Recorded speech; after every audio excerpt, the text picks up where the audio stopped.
wants to speak to a trooper about a male suspect that's... Thank you for joining West Valley City Police Chief Lee Russo for his monthly community meeting. This meeting takes place the second Wednesday of each month at 7 p.m. at West Valley City Hall. The meeting is also broadcast via Facebook Live. Please join the discussion by commenting with your questions. Chief Russo will address comments and questions from our live viewers throughout the presentation.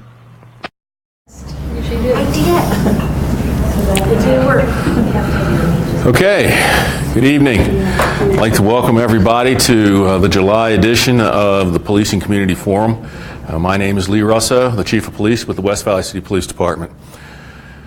As we do each month, we're going to begin and just go over what's been going on in the last 30 days inside of the city crime-wise, talk about some of these happenings, things that perhaps people in the communities can do. The neat feature here is there's several of you that are here, that come to these meetings each month with us, but we also have an audience that stays with us on our Facebook through Facebook Live, and we thank those people at home that tune in with us. It's actually been a pretty successful program. We're getting somewhere in the neighborhood of anywhere from about 1,400 to 2,000 views through people through our Facebook Live and Facebook showing of this program, which I think is pretty successful in the fact that it's telling us that people are paying attention, that people are concerned about what's happening in the community. They want to be informed. The nice piece is we have this opportunity to write in questions through Facebook, take the questions here, answer them.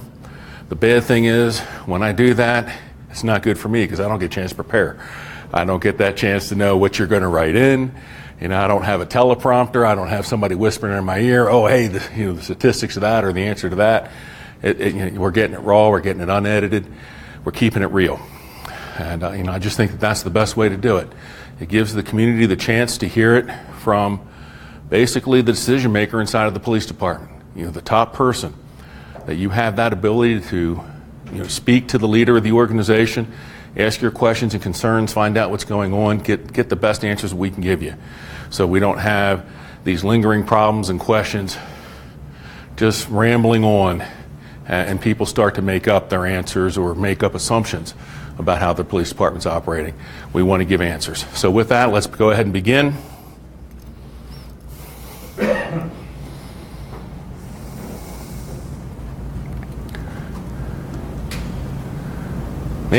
Residential burglaries. Okay. If we take a look at the top of the screen, residential burglaries, as you'll see down here on the lower part of this top box in the red, we would expect somewhere in the last 30-day cycle to be somewhere in between 47 and 69 cases. We've had 31, which is a positive sign. On the lower side, if we come down and look at the bottom left-hand corner, we look at the time of day, starting over here, 12 o'clock in the in the afternoon, going all the way to the far right, which is 11 o'clock at night. These bars represent chance opportunities when these crimes could be occurring. And as you can see, the higher the bars go, the more likelihood that we have of these cases that have occurred. Here, right in the middle, midnight, 1 o'clock in the morning, 2 o'clock, 3 o'clock, 4 o'clock in the morning, you can see we have a spike of activity going on. And I'll talk about that in the next series of slides of what's going on there. The bottom right-hand box, you can see days of the week, Sunday all the way over to Saturday. The highest occurrence rate seems to be on Wednesdays and Thursdays, and then on Saturdays.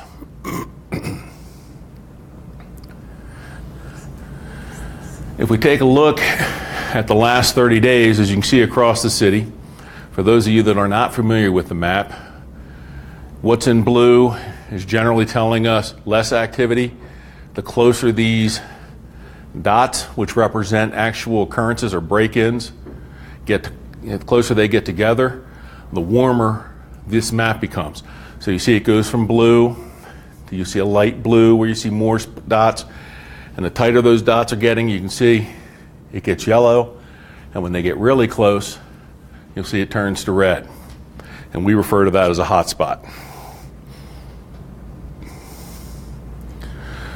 So let's talk about, in this last 2-week period, one of these hot spots that we have going on inside of the city. Over here in what we define as our Beat 8 area, and that would be in the northwest side of the city, out there along just above 3500 South, so it's between 3500 South and 31 South, from about 6880 West out to the border at 72 West. What's inside of this circle are garage burglaries. And that's what's driving those cases when I said we were having cases at midnight till about 4 o'clock in the morning. The majority of these cases here, people are leaving the garage doors open at night. So the criminals coming down the street are going into the garage and stealing property from inside of the garages and then leaving.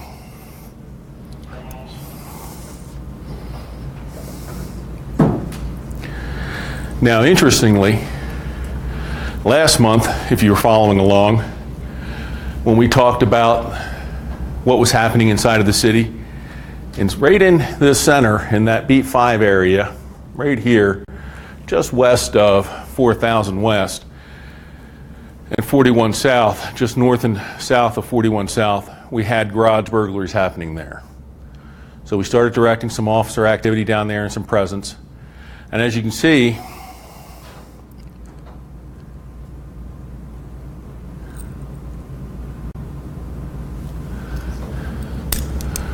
where there was activity, nothing more going on. But what happened is that activity is now shifted westward and north. And we've been focusing on that.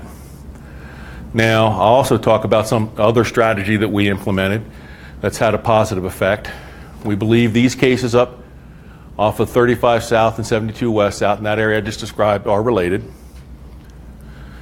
These other cases that you're seeing that are highlighted with these little garage symbols, we don't feel are related, but we do have what we feel is strong suspect information. A relative of the home or an associate of the home, we have some level of information connecting to that case that we believe will be successful in clearing that.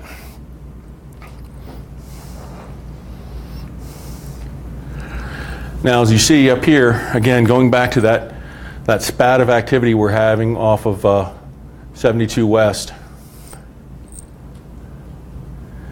on July 5th, we put out an alert through our Facebook, bringing attention to what was going on there, talking about we've seen this activity, where it was occurring, 72 West to 6680 West, 31 South down to 35 South. Garage doors are mostly being left open, people going in and stealing it. The neat thing is, from the police department's Facebook website, we not only use this, but we use the system that we implemented a couple months back. It's called Code Red, where we were able to do reverse dialing, so we can target this area. And we started doing phone calling back into that area and letting people know, we had a problem in this community. Could you please keep your garage doors closed at night? Can you please keep an eye out for suspicious activity? Since July 5th, we've not had a single case up in this area. So at least we believe we've been successful in deterring further activity by getting that information out as quickly as we could to our community and interceding in that. We have about 15,000 followers to our police department's Facebook account.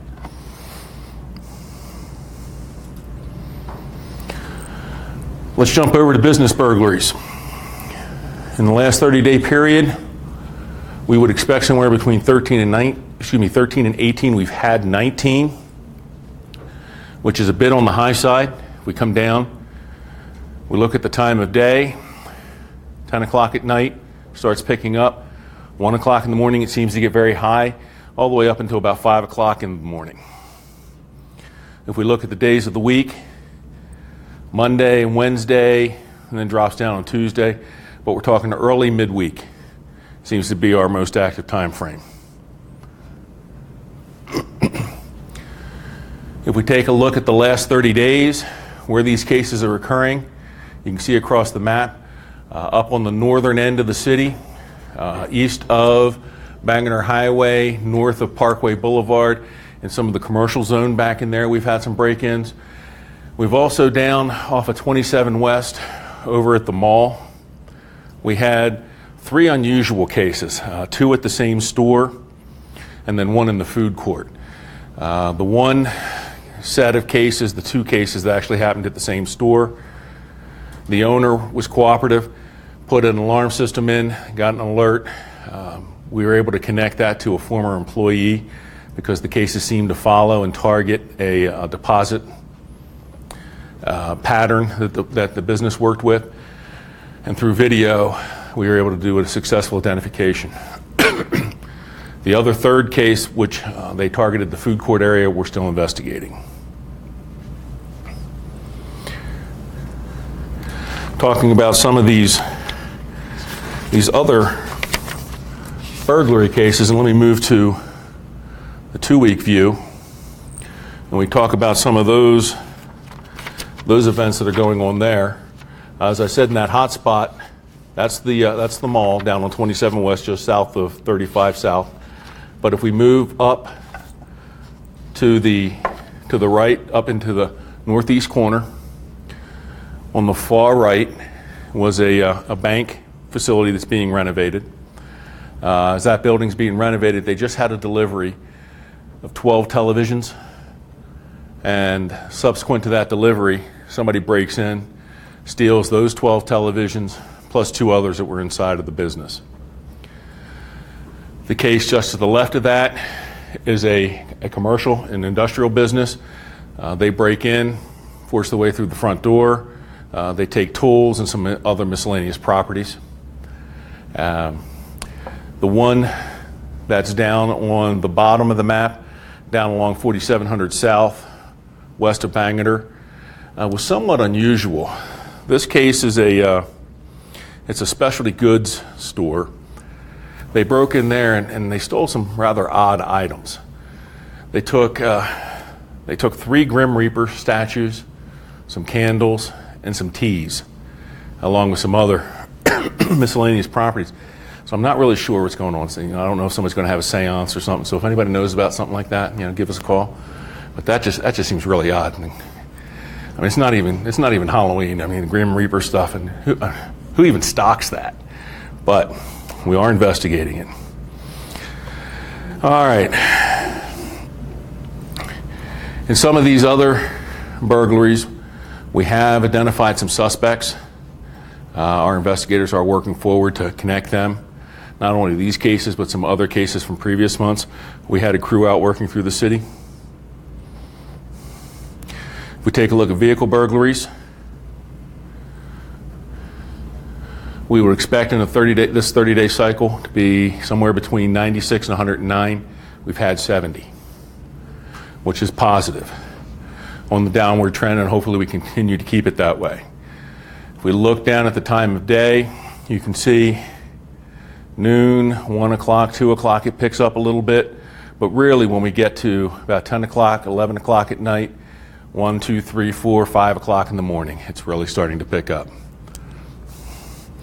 If we look across the days of the week, Monday, Wednesday, Saturday, Thursday, tends to be the days that they're hitting them. If we plot those out on the map, this is what it looks like. As you can see up in the east side of the city, from pretty much 27 West out toward Redwood Road, both north and south of 3500, with apartment complex at 22 West, north on Redwood Road, back up into Decker Lake, around the Maverick Center, some of the hotel areas. We've had some vehicle break-ins, a couple parking lots, retail parking lots where vehicles have been, had some break-ins, and then you can see up north in some of our communities where we've had a few sporadic break-ins. Now, one of the interesting things there, the majority of cars that have been broken into are left unlocked. Easy, simple targets. People are just walking up, open up doors, scavenging through the car, and then going on their way. People aren't even taking the time to lock the doors.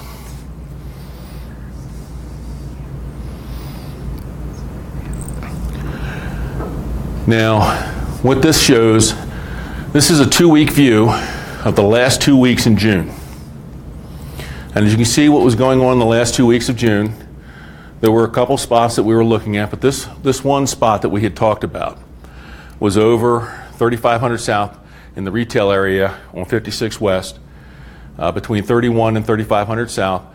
The stores there around the Vasa Fitness, the Salt Lake Community College, across the street where the McDonald's and some of those smaller retailers are, a number of break-ins that occurred there. So we directed some attention over to that.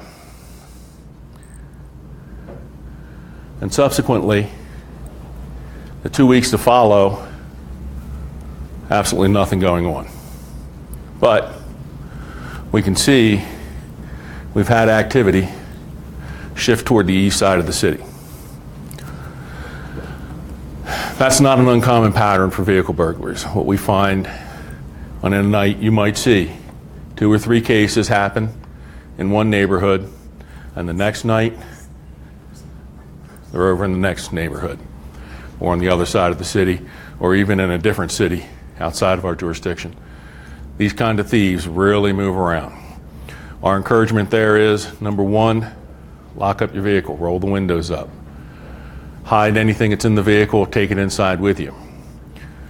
Park your car in a well-lit area overnight. If you can, in your driveway, better yet, in your garage with the garage door down.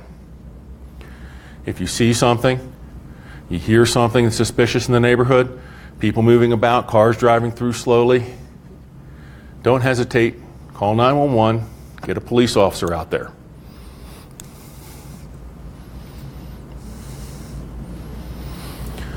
Talking about vehicle thefts.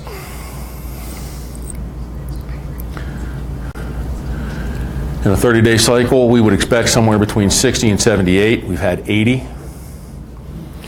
We look at the time of the day, getting some in the noon and early afternoon hours, but the vast majority of what we're seeing taken are occurring from about 11 o'clock at night, really spikes up about 1 o'clock in the morning until about 6 o'clock in the morning. If we look at the day of the week, Tuesdays and Wednesdays seem to be the prevalent day.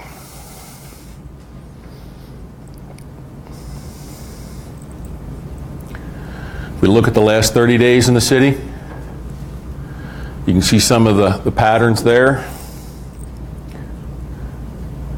And then if we look at the last 2 weeks, and what we're seeing in the last 2 weeks really is happening down along the east end of 3500 South, from about 2200 West over to Redwood Road. These vehicles are being taken from the commercial area along the parking lots. One of the things we have noticed, Hondas seem to be on the uptake all of a sudden again. So if you have a Honda, please remember, lock it up, park it in a well-lit area if you can.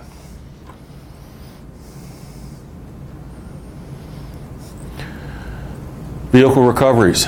We would expect somewhere between 94 and 120. We've had 116. Recoveries midweek into the weekends. As you can see across this map, where we're losing cars, and we talked about this, on that end of 3500 South between 22 West and Redwood Road, you don't see us recovering many cars there in the last 30 days. But you do see us recovering cars closer to I-215, 27 West, and then there's a spot up there at the top of Redwood Road in the Lake Park apartment community. The interesting thing about that, those cars that we're recovering up in Lake Park are not cars that citizens are calling in and saying, hey, there's a suspicious vehicle parked in the parking lot with the windows down and it's running or whatever. It's actually police officers that are out there. We've been doing a lot of surveillance detail and work. We've been making several arrests of auto thieves up in this area. They keep coming back to that particular community. So we're actually driving that hot spot up there, catching people in stolen cars.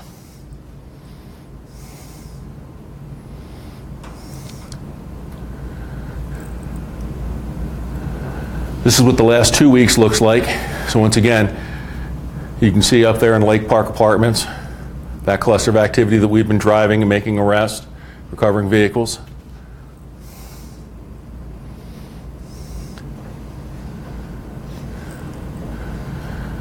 This slide, the yellow dots are recovered vehicles. The blue dots are stolen vehicles. So again, if you look up in that top right-hand corner, all yellow dots, those are the ones that the police department's been driving and making the arrests and recoveries in. Then as you drop down onto Redwood Road and 3500 South, you begin to see the blue dots where cars are being taken. Those cars are not the same cars that are being recovered back up there in right and around that Lake Park community. A couple have been stolen from the Lake Park community or Chesterfield right across the street, but other cars have been down much lower toward the bottom of the city and even outside of the city that have been returned here.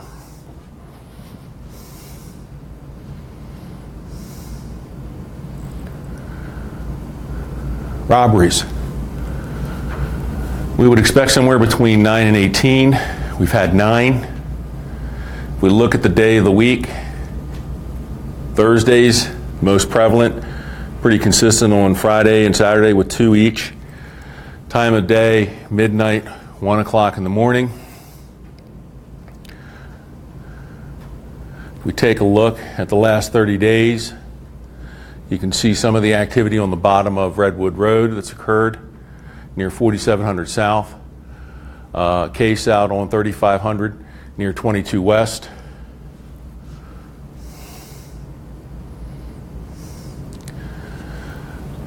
And if we look at the last 2 weeks, we can talk about the 3 cases that we have had happen. In the one case over here at Hunter Junior High School, we had a case. Young man comes, he's driving in a red Camaro, pulls up on the parking lot. He's accosted and robbed. We're still trying to figure out, based on the time, it was late at night, what was the genesis behind the meeting. We had another case out at a convenience store along 3500 South, just west of Bangor Highway. Gentleman came out and was accosted and robbed of cash and currency. And then finally, the last case that we had was over in Redwood Apartments down on the lower end of Redwood Road, where the suspects accosted an individual, but those suspects have been identified and arrested.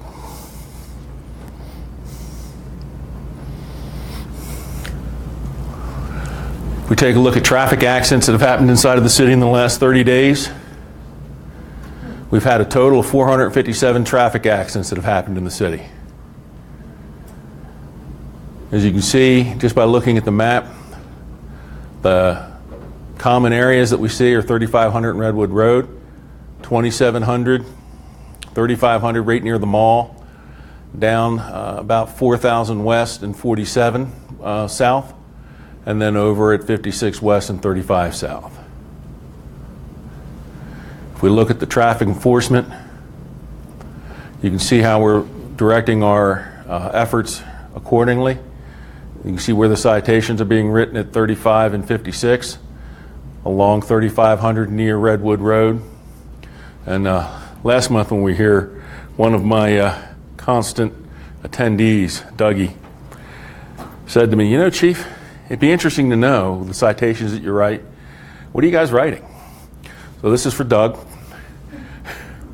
208 citations, 18 of them were for driver's license violations, 23 of them for non-moving violations, 28 of them for registration violations, 4 warnings, and 135 moving violations that were cited.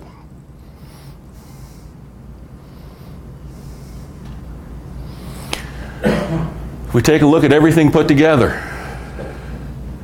it kind of looks bad when you look over on the east side of the city from about 27 West or I-215 and you go east toward Redwood Road, the clustering of activity. Now, while it looks bad and the analysts are looking at these activities going on, there's not a lot of activity that's actually related. And you can see there's a elliptical loop that's drawn around many of those dots in that red area in the center. And what that represents is that's a focus area for us. That's how we're directing our resources. That's where we're telling our officers, we want you to be in this zone. We're telling them when we want them to be there and what we want them to be doing.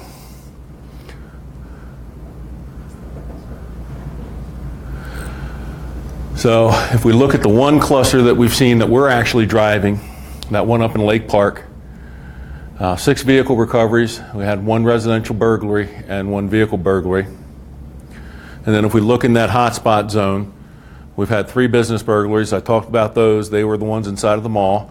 We solved 2 of those. 2 vehicle burglaries, 2 vehicle thefts, and 7 vehicle recoveries.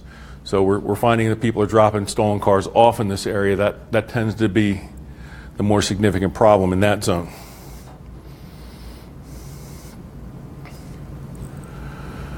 So if we take a look at that area down around where the mall is, 27 West, 3500 South, I-215, you can begin to see what's happening there. Really the time of day, 10 o'clock at night, 11 o'clock at night, midnight, activity Mondays, Thursdays. So that's kind of how we direct our officers. And we know those are our peak times, our problems. We try to get extra officers into this area on those days and those time frames. Try to put the police where they're needed the most.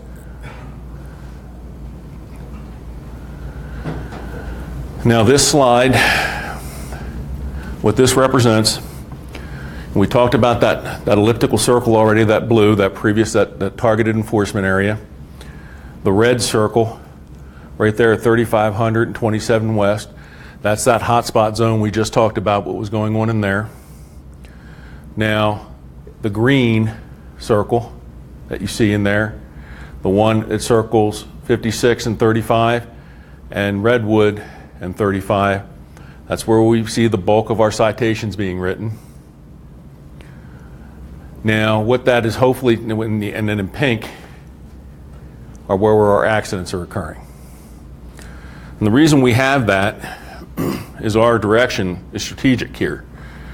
We're trying to, as I said, put officers where the problems are happening, where the accidents are occurring, focusing our resources in those areas so we can get the biggest bang for the buck, and trying to reduce the crime, protect the citizens, reduce the accidents, deal with the infractions that are contributing to these accidents. A lot of these accidents are rear-ended, or somebody's going through a traffic signal. So those are the things that we're paying particular attention to. People are driving too closely. People are speeding. People aren't paying attention to the traffic signals and dealing with those. And what's nice to say, when you see it line up like this and you see it all laying over, is that the officers and the supervisors they're cooperating with one another. The direction is getting out to the troops. The troops are directing their activity and efforts toward those problems. It's an accountability measure, for us, for the commanders, that we can make sure we are doing what we say we're supposed to be doing out there. All right. Now let's get to the fun part. I heard the phone buzz, so let's see what questions have come in.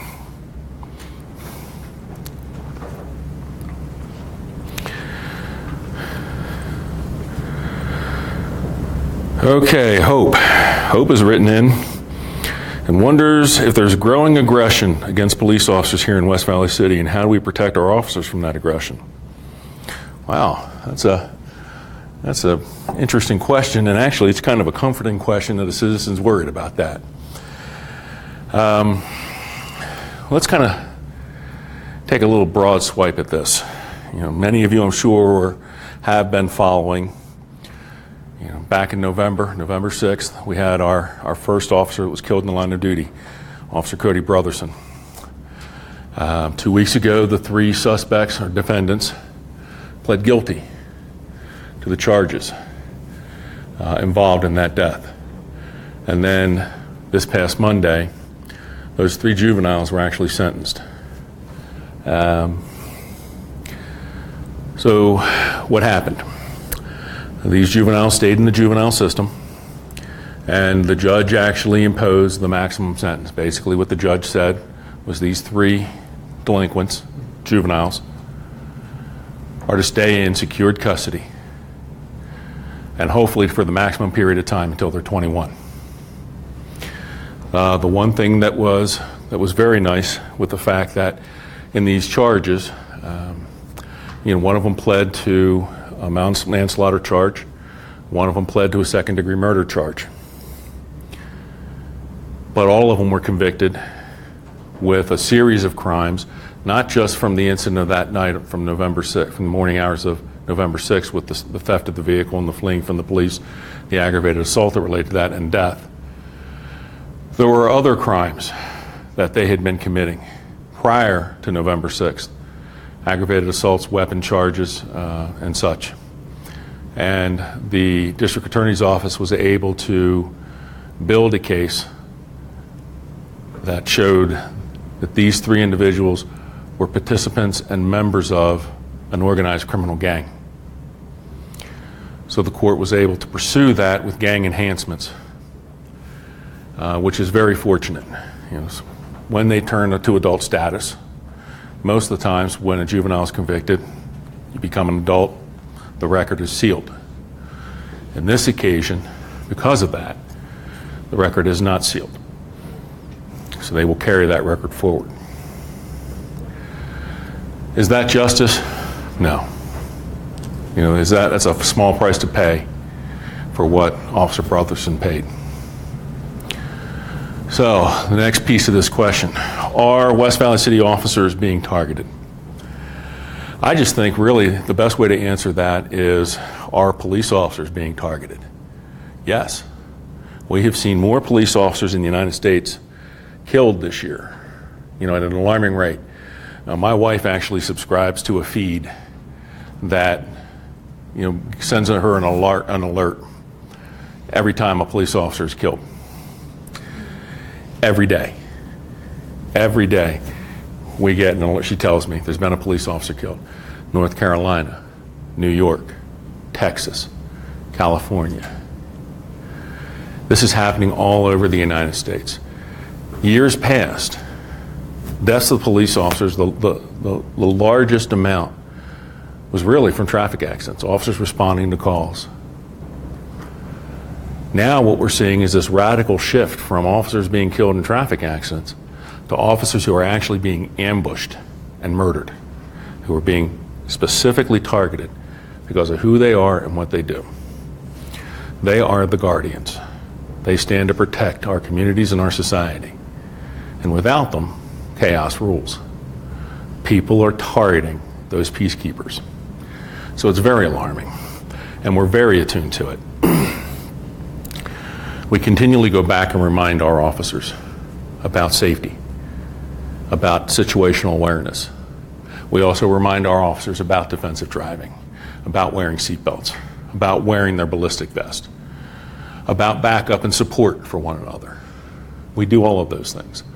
But we are now living in a much different world than I started policing in 33 years ago. It's scary. I don't know if I'd do it, starting out again. It's different. I'm kind of glad my kids aren't doing it. But it's a reality, and thank God, we have these young men and women who commit themselves to this life of service and actually do this. It's refreshing to see that the people are still committed to protecting their community, to serving their community. And it's one of the things I said about Cody. Cody grew up, his mother talked about the fact that at the age of 8, he wanted to be a police officer. He wanted to serve the community he grew up in, and he realized his dream. And I tell people, whenever I talk about it, Cody was the kind of police officer that every community wanted and every police department needed. So, let's see what else is buzzed in.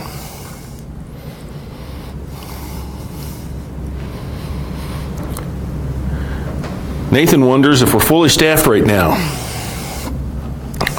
Simple answer, no. No, we're not. We currently have 7 vacancies in the police department. But that doesn't include vacancies that we are waiting to put in. We have 5 that we're waiting to put into the police academy that starts in August. And we've had officers leave for a number of reasons. Some of them have had other job opportunities and left. Some have reached retirement and have left. And it's just been a very difficult situation. In the last couple of years, we have operated at points where, 7 isn't that bad. We've been as deep as 30. And when you're 30 down and you're training officers, all of a sudden 30 becomes 50. At one point, we had really almost half of our department was unavailable to us because of vacancies and training. Because an officer that's in training isn't on independent patrol, can't be counted to go out there and fill a car by themselves. So they don't count as a positive for our workforce. These last really almost 2 years have been very difficult for us. And not just us, police departments all across this valley have had shortages. And we're fighting and hiring. We're trying to hire and train as quickly as we can, and that's another issue. With the training academies, they only have so many spots, and they can train so many people effectively, and they only have so many classes. So you get onto a waiting list. So even if we can hire them, the question is, can I get them into the academy? And then what happens? Then we start kind of eating our own. We start robbing from Peter to pay Paul. We start hiring out of other departments, trying to get what we call laterals. So the competition gets kind of keen and stiff there, trying to pull that in. So this has really been a dog-eat-dog situation. It's been a situation that, in my 33 years of law enforcement, I've never seen it at this level. It was funny, maybe 2 months ago, our assistant city manager was given a presentation about his operation, which includes HR, and he was talking. He really quickly leans over to me in a study session meeting. He goes, what's the average tenure of officers? And I said, in patrol, maybe 2.5 years on the job. So we've gotten a very young police department now. I said, but if you really want to send a message home, you tell them. At this point, I was here for about 3.5 years. I said, you just tell the council. Well, our police chief's been here for 3.5 years, and he has more seniority than half of the department. I have literally hired half of the police department since I've been here. That's how much turnover we've had. So, but going back to that, if you're interested in being a police officer, go online, fill out that application. We are hiring.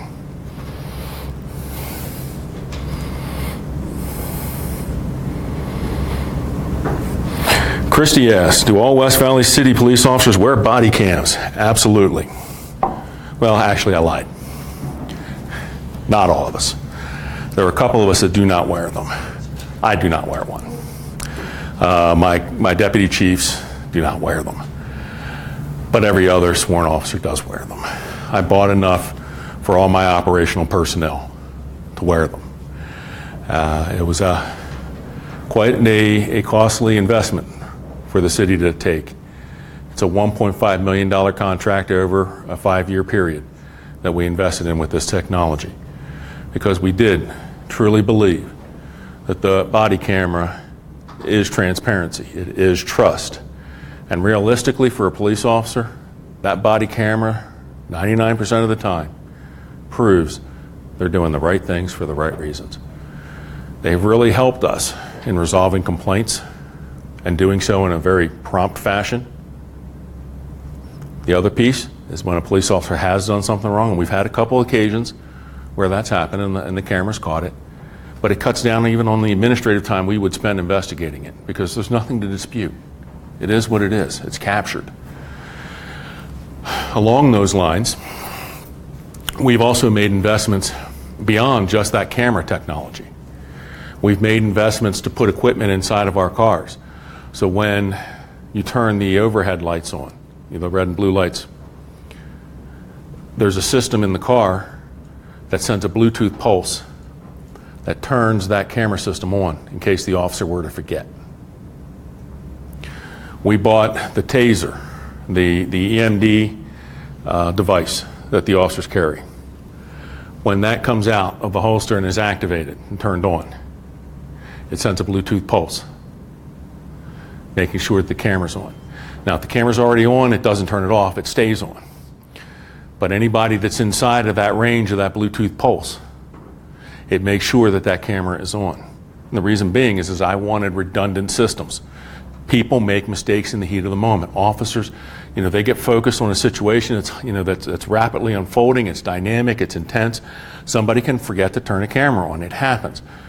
But we've invested in these other technologies to help us minimize those occasions. So when that officer turns that light and siren on, the camera comes on, it's a head-mounted platform. We see what the officer sees. It's helped us in pursuits. It's helped us in accidents to see exactly what the officer was seeing. It's helped us in confrontations when an officer's engaged with an individual, whether it's just an active oral dialogue or a physical force situation, in a response to resistance. These cameras have done a lot for us. Yes, the technology is expensive. We bought the Cadillac of systems because we believe in what that system returns to us. I believe that return on investment is high to us because of that transparency, because of that trust and confidence that the public demands in the police department. And we want to be that. We want to be that transparent. There's no reason we should hide from what we do. We're proud of what we do. There's no need to be afraid of answering questions. And if there's a mistake, we made a mistake. Let's talk about it. Let's talk about what we're going to do to make sure it doesn't happen again. There's nothing wrong with that. Mistakes happen. But they don't happen that often. And I'm proud of that fact with this organization.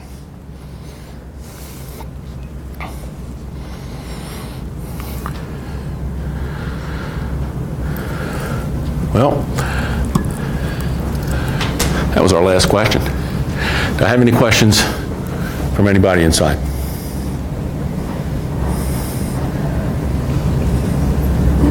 I got one. Yes, sir. I've been Anybody but you. for a while. When you show all those areas of robberies and all that stuff, that crime, and it keeps moving around the city every month, it's a different place. Is there a pattern to where you can kind of figure out where they're going to go next? No. Probably, in some ways, yes, and in many ways, no. We do look at crime in a number of different ways.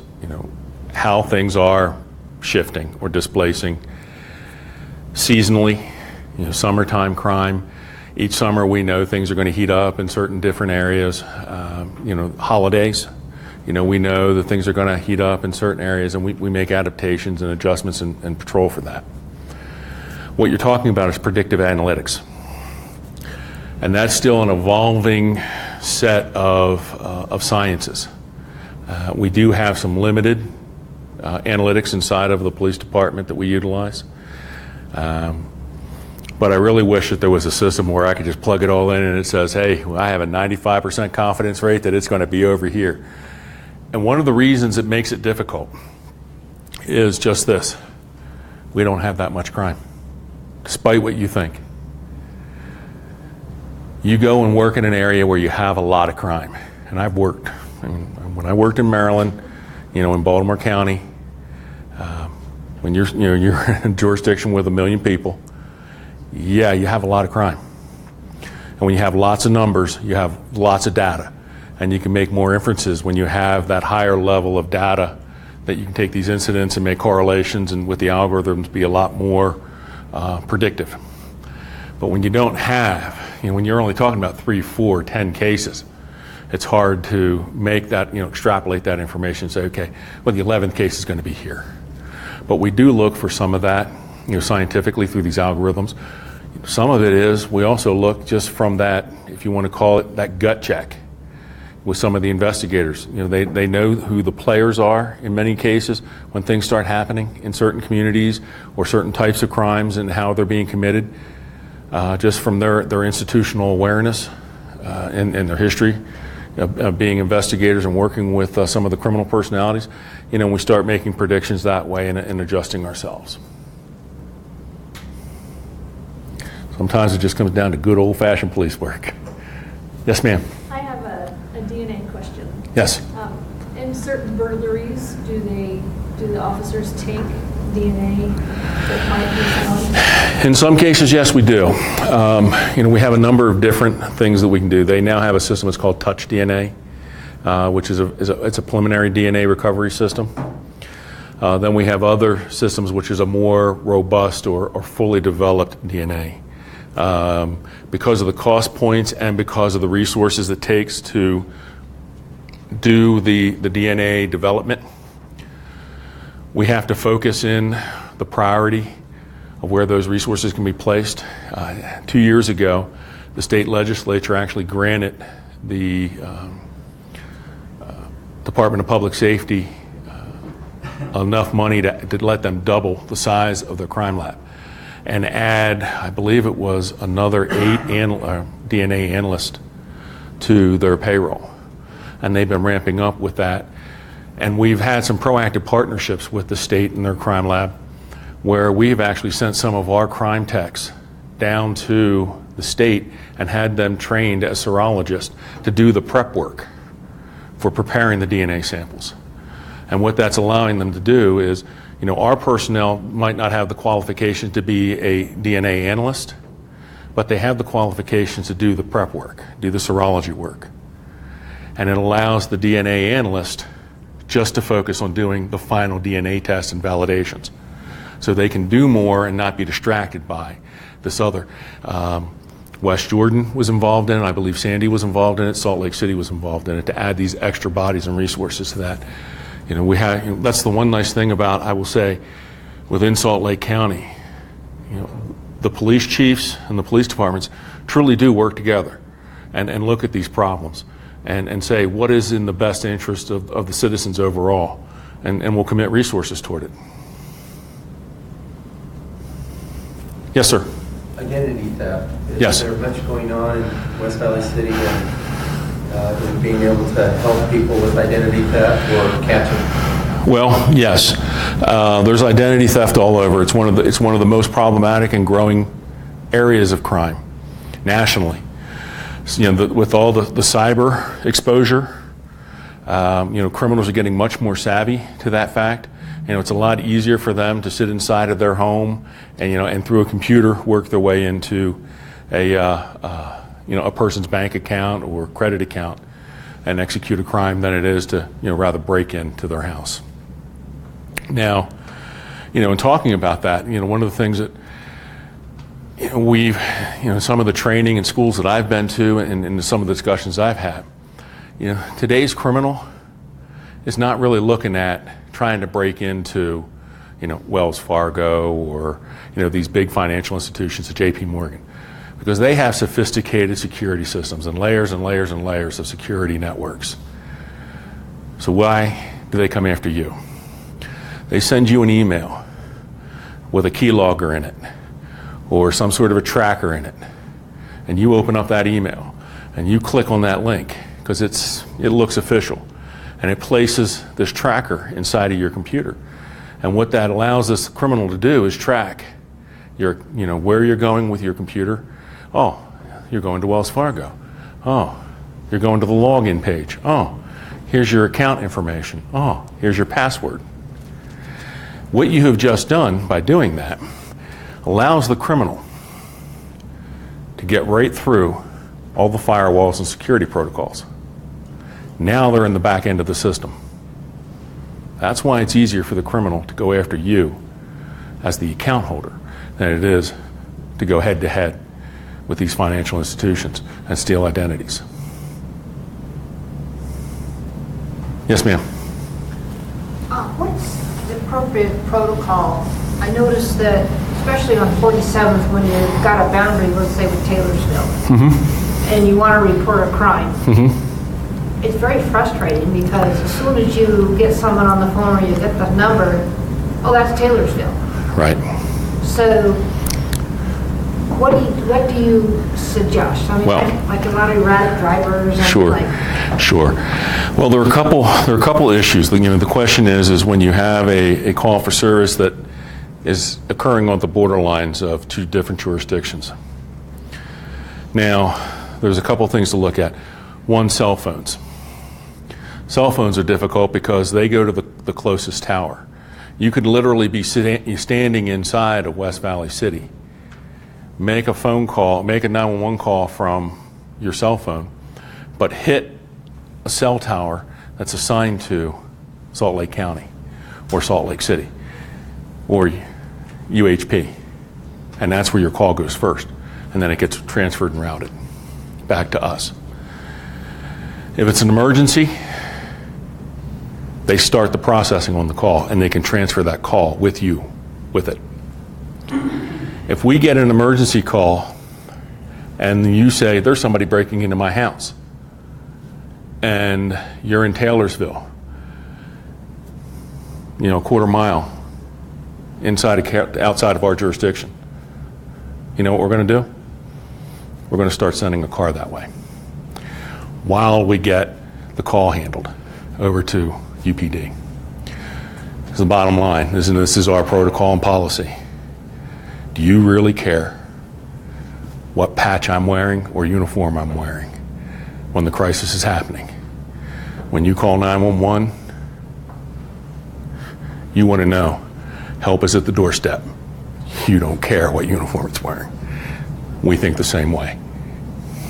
Because you know, like I know this side of the street is Taylorsville. Mm-hmm. You're going east, you're going west, it's West Valley. Yes. So, and but I guess I trust y'all to take care of that. I just we do. call the We do. dispatch and say there's a boat, you know. Yeah. Bottom line is, we handle calls on each side of the border. They handle calls on our side. We'll handle calls on theirs. You know, it just makes sense. You know, it's foolish to stand there and argue about it. Now, if something can wait and it's clear or something like that, okay, fine. But there's a lot of times when we get emergency calls and UPD's coming to help us, or we're going to help them. Now, these car accidents, are they on-ramp issues, getting on off the freeway? Because that's... There's some. Most of them tend to be traffic light related when they're a ramp issue. If somebody's coming down trying to beat the light and doesn't. You know, we've had a few cases where people are coming on and off ramp, and you're transitioning from 70 miles an hour, which means you're transitioning from 80 miles an hour to a 35 mile an hour roadway, and you're not doing it particularly effectively, and you don't decide to put your foot on the brake until you're in the apex of the turn, which does what? Physics. It puts the bottom of the car to the top. Roll, roll, roll, roll. We've seen that, speed becoming an issue. But we don't get a lot of ramp-related accidents. Yes, sir. Yeah, that was just a question. Earlier this year, or the end of last year, there was some talk about updating the 911 calling system. Yes. For the county, per se.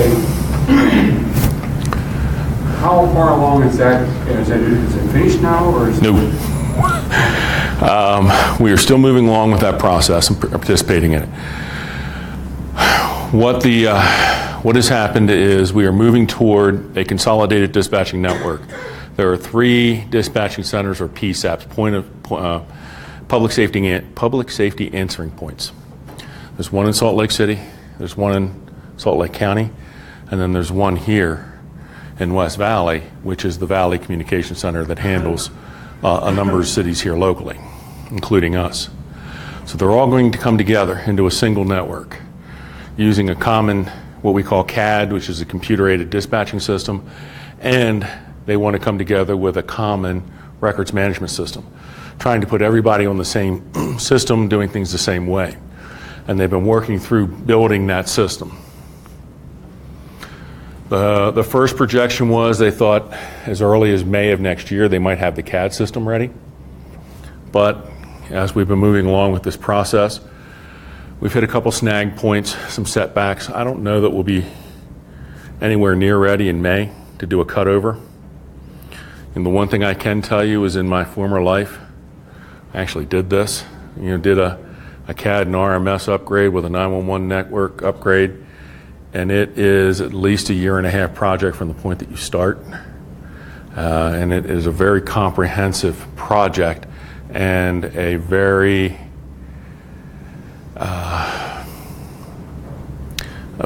planned migration, how you do it, and step over to that system. Yeah, and as I see it, that is perhaps one of the biggest things which would be helping take care of some of the problems that you're talking about with the intermodal use of police on either side of the borders of their areas. Do you think that would be a help then? No. No, okay. Flat out, no. Okay. The system works now. The system's designed to work now. We can transfer calls. Okay. Will it be a little more seamless? Yes. But we can transfer calls between Baltimore City and West Valley now, or the Valley Communication Center. The arguments many times have been between jurisdictions. Well, that's somebody else's call, and they'll have an argument out in the field rather than, somebody actually handling it. Which is why we say, don't argue, just go. The public doesn't deserve that. The public demands the service. Let's just go, and we can figure it out later. But in my experience, this happens all over the United States. Having these different and disparate systems, but they have patching networks, they have transferring networks that move this information. All right, let me take my last question here.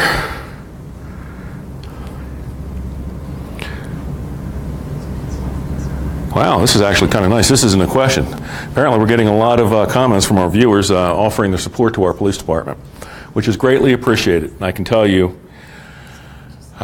in the nearly 4 years I've been here, I couldn't be more proud of this police department. I really believe this police department does its best to serve its community, to be in touch with its community, to listen to its community, and respond to the problems of its community. I'm proud of the men and women that go out every day, and they do the best they can. And they've been through some really difficult challenges. They've remained professional. They've remained dedicated. We've seen the results of that, in 4 short years. And some of the things that we've had to deal with, back in 2012, 2013, I don't want to dwell on that. But I will tell you, in really 3.5 short years, we went from that to a police organization that is now nationally accredited, the only nationally accredited police department in the state of Utah. We've been a police department that's been recognized for our leadership in law enforcement with some of the programs we've developed to serve victims, sexual assaults, how we handle rape investigations. We've stepped up and become a leader. I'm proud to see, what this police department's done, what the people inside of this police department have done. I won't be the first one to tell you, it's not me. I'm not the guy going out here and doing that every day. It's the men and women of this police department who put this uniform out, the ones that go out there and actually have enacted the changes that I have brought or the programs that we have sponsored. They are the ones that are truly making the difference on each and every one of our 911 calls. And that's how we have to do it, because we are what we repeatedly do. The things that we do each and every day are the sum of who we are. And with that, I will end this and say thank you for spending some time with me, and I'll see you next month.